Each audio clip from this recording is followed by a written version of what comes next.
আমরা ঠিক মতো খাইতেও পারি না, কারো বলতেও পারি না, কার কাছে বলবো? এক কাজ করে চলো, তিনজনই একসাথে আল্লাহর কাছে চলে যায়। একটা ছোট বাচ্চা যদি এই কথা বলে, বলেন তার বাপ মার তা কেমন লাগে বলেন? তো তুমি নাকি বলছিলে যে আমরা তিনজন একসাথে মারা যায়, এই কথা কেন বলছো? আব্বুটা অসুস্থ। সে কারণে বলছো?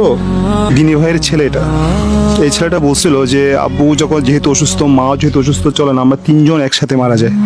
একটুখানি বাচ্চা কিভাবে সেন্সে কাজ করছে কল্পনা করতে পারেন? তা আশা করি, আমার বিবি তো অনেক অসুস্থ, আমার বাচ্চাটাও অসুস্থ। আশা করবো আপনারা দায়িত্ব নিয়ে আমার বিবি এবং আমার ছেলের পাশে দাঁড়াবেন।